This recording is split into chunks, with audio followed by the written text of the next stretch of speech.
De nos jours, avec les logiciels de retouche de plus en plus pointus, les fake news et les arnaques sont partout. Sur Internet, dans les réseaux sociaux et dans les magazines. Un mannequin trop parfait, c'est un photomontage. Une photo surréaliste, c'est peut-être un photomontage.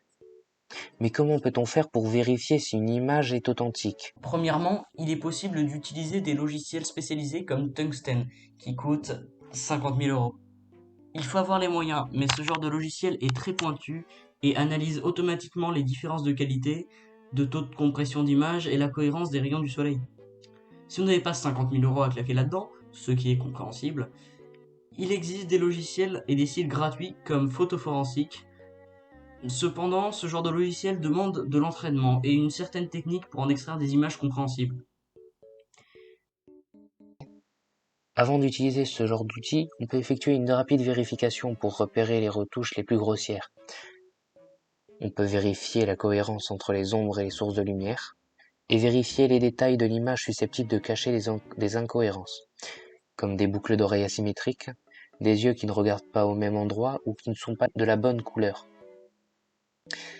Bon, maintenant que vous savez repérer des images transformées, vous ne vous ferez plus avoir par tous ces fakes. Eh bien, ce n'est pas le cas. Certaines images ne sont pas photoshopées et sont utilisées dans un contexte différent de celui de leur capture, comme par exemple cette image qui a beaucoup tourné sur Twitter, lors de manifestations suggérant que Washington était en feu. En utilisant simplement Google Images ou un moteur de recherche spécialisé comme T-Nice, on peut voir que cette image vient d'une série télévisée nommée Designated Survivor datant de 4 ans auparavant.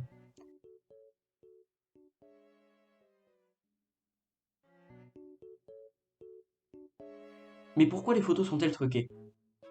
Les photos truquées ont souvent pour but de faire des vues ou d'attirer l'attention, de faire le buzz. Mais d'autres sont retouchées seulement pour améliorer la visibilité de l'image, par exemple on enlève des ombres, ou pour l'endommager, par exemple on floute.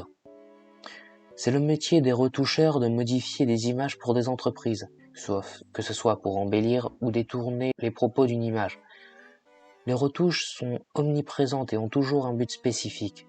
C'est pourquoi il faut rester vigilant car aujourd'hui, même en dehors d'Internet, de croire que ce que l'on voit est une grossière erreur.